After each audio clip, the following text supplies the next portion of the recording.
wabarakatuh. Waalaikumsalam warahmatullahi wabarakatuh. Alhamdulillahirabbil alamin. Wassalatu wassalamu ala asrofil anbiya wal mursalin wa ala alihi wa sahbihi ajma'in. Asyhadu an la ilaha illallah wahdahu la syarika lah wa asyhadu anna sayyidina Muhammadan abduhu wa rasuluh. Allahumma shalli wa sallim ala sayyidina Muhammadin Sallallahu wa ala alihi wa sahbihi ajma'in. Amma ba'du. Yang terhormat jemaah salat maghrib dirahmati Allah Subhanahu wa taala.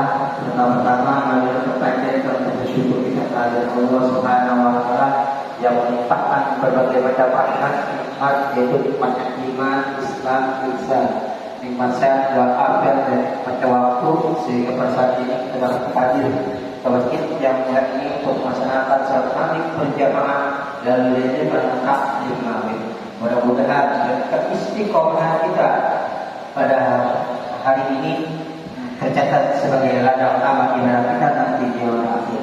Amin. Salawat dan salam dihaturkan bagi kita Nabiullah Muhammad sallallahu alaihi wasallam beserta keluarganya, sahabatnya. Bahkan itu yang kita sebagai umatnya melaksanakan berjamaah dan mudah-mudahan kita semua dengan izin Allah akan mendapatkan syafaatnya nanti di yaumul akhir.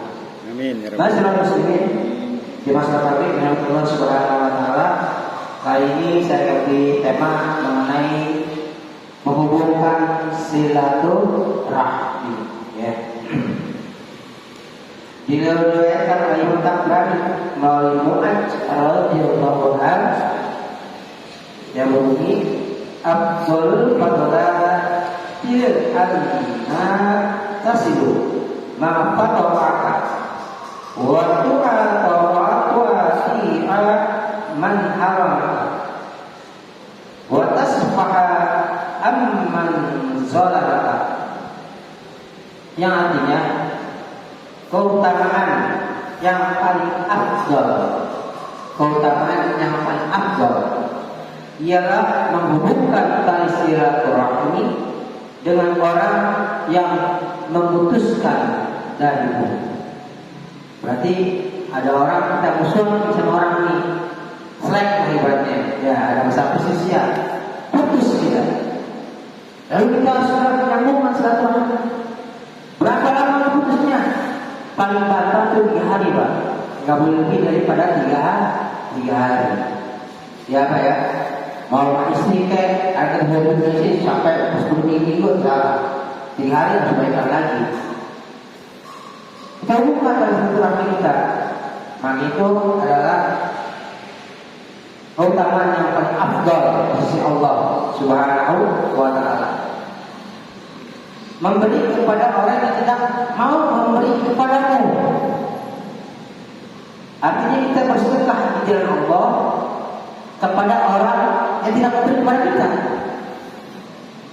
Artinya kita memberi dengan tulus dan ikhlas karena Allah Subhanahu wa taala tanpa balasan. Ya Pak ya. Tanpa balasan dari orang yang disedekahkan.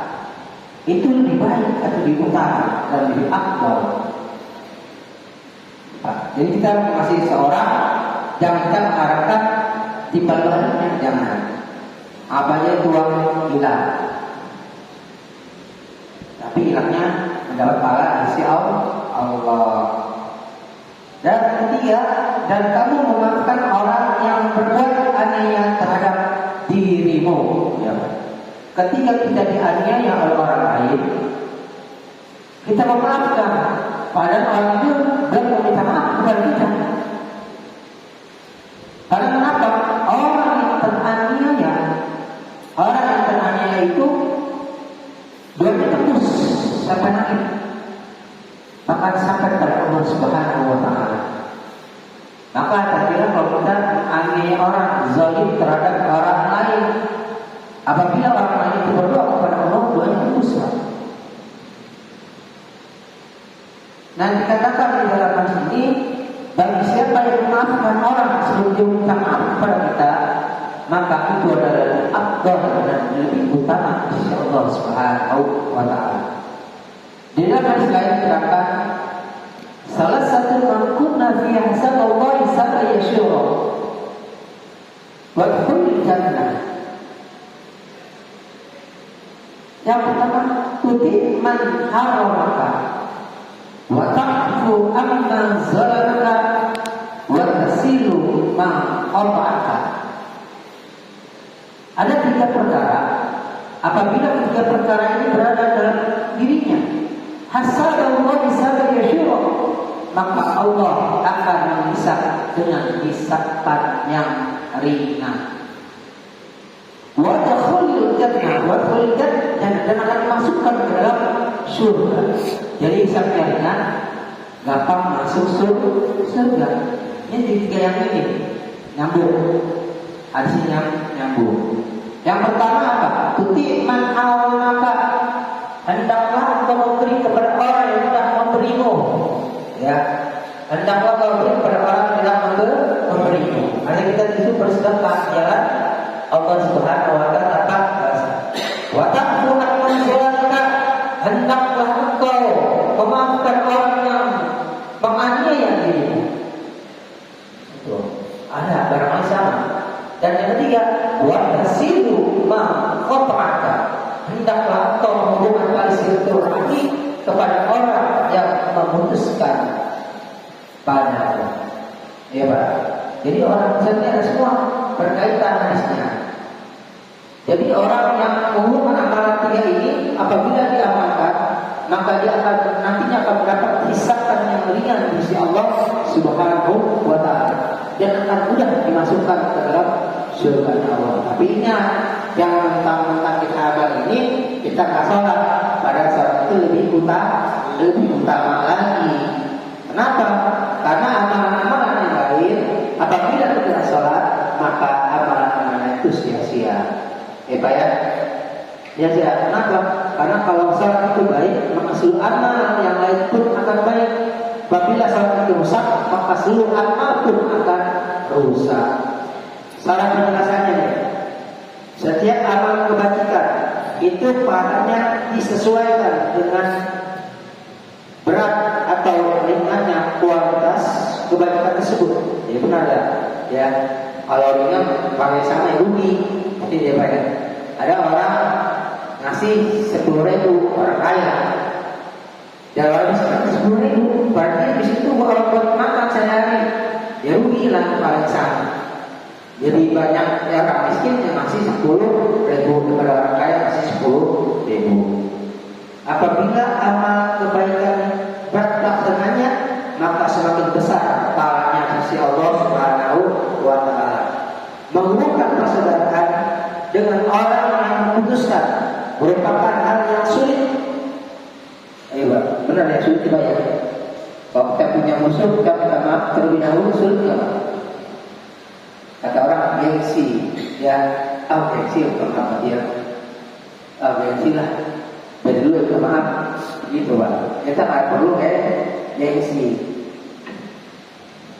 Ulurkan tangan kita untuk mempererat persaudaraan. Belum tentu diterima olehnya, bahkan bisa jadi dia malah marah-marah. Kalau kita minta maaf, mungkin bakal jadi dia itu marah-marah kepada kita. Ngapain dapat Allah gitu?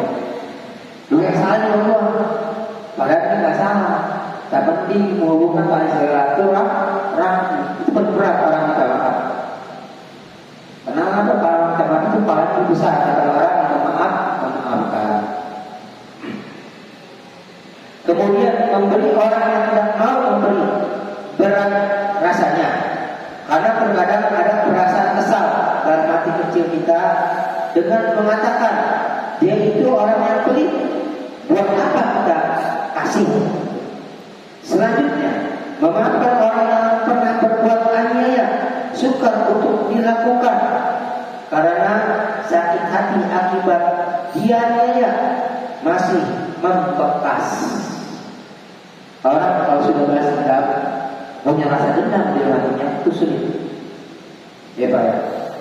Dia aniaya kalau orang lain, lalu membekas dalam hatinya, jadi dendam kepada kita. Itu sulit untuk memaafkan. Tapi orang yang terbaik adalah orang yang memaafkan orang yang menganiaya diri kita sendiri. Tapi tidak boleh sakit hati. Maafkanlah orang yang berbuat aniaya, karena Allah akan membalas mereka dengan balasan yang setimpal.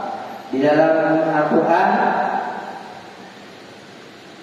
Surat Ibrahim ayat 14, Surat Ibrahim 14 ayat 42, yang artinya, dan janganlah sekali-kali kamu Muhammad mengira bahwa Allah lalai dari apa yang diperbuat oleh orang-orang yang zalim. Sesungguhnya Allah memberi tangguh kepada mereka sampai hari yang pada waktu itu mata mereka terbelalak. Jadi balasannya terberapa? Ditangguhkan orang yang tak membuat aniaya pada orang lain, ditangguhkan. Apalagi tinggal kita makan, waduh. Tapi orang yang terbaik, orang yang afdal ketika dia aniaya, doa ini Pak, ketika dia aniaya orang lain, kita berdoa untuk diri kita dan keluarga kita supaya kesoleh, supaya diri kita dimudahkan oleh Subhanahu wa Ta'ala, berdua satunya. Dia mendoakan orang yang menganiaya kita. Kalau bisa betul, cuma rasa-rasa kalau kita sakit hati susah. Ya, lupain gitu. Cuma mampus lu, begitu gambaran baik. Jangan, ya, jangan begitu. Mungkin doain yang baik-baik buat diri kita. Karena kita mendoakan orang yang menganiaya diri kita, itu doanya dijawab oleh Allah Subhanahu wa Ta'ala. Jadi 3 perkara ini harus kita amalkan ya Pak ya. Yang pertama, memberi orang yang tidak memberimu. Yang kedua, memaafkan orang yang zalim terhadap dirimu. Yang ketiga adalah orang yang menghubungkan tali silaturahmi kepada orang yang memutuskan darimu. Mudah-mudahan bermanfaat untuk diri kita dan dapat kita amalkan dalam kehidupan kita sehari-hari. Marilah kita doakan diri kita dan keluarga kita, menjadi kita jadi keluarga sakinah barokah mawaddah warahmah, menjadikan keturunan kita menjadi keturunan yang saleh dan salihah, karena seluruh kepada kedua orang tuanya berilmu, berilmu, bertakwa kepada Allah Subhanahu wa Ta'ala. Anak luaskan rezekinya dari segala urusannya, jauh kepada dari fitnah, jauh kepada setan dan jin dan kutub, berguna bagi masyarakat bangsa negara dan raganya. Mari kita doa juga lingkungan kita. Mudah-mudahan lingkungan kita jadi lingkungan yang beratut tayyiban yurabbul ghafur, dijauhkan dari bala musibah dan bencana. Dan tak lupa juga akan doakan sakit, menghilangkan penyakitnya oleh Allah Subhanahu wa Ta'ala yang sulit dimudahkan oleh Allah Subhanahu wa Ta'ala. Bil barakah wa safah wal hidayah wal maghfirah awal akhirat liridho ilal Fatihah. A'udzu billahi minasyaitonir rajim. Bismillahirrahmanirrahim. Alhamdulillahi rabbil alamin arrahmanir rahim maliki yaumiddin. Iyyaka na'budu wa iyyaka nasta'in. Ihdinas siratal mustaqim. Siratal ladzina an'amta 'alaihim ghairil maghdubi 'alaihim waladdallin. Amin. Allahumma shalli ala sayyidina Muhammadin wa sallim alaihi wa ala sahabati Rasulillah ajma'in. Allahumma bihaqqil Fatihah wa bi sirril Fatihah wa bi barakatil Fatihah wa bi barakatil Fatihah. Allahumma taf'al abwaabal khair wa aqtal fadl alaina bi kulli khair wa taj'alna min ahlil khair. Subhanakallahumma wa tahiyyatu fiha salam wa akhiru da'wahum alhamdulillahi rabbil alamin. Wallahu a'lam bishawab. Billahi taufiq wal hidayah. Wassalamualaikum warahmatullahi wabarakatuh. Waalaikumsalam warahmatullahi wabarakatuh.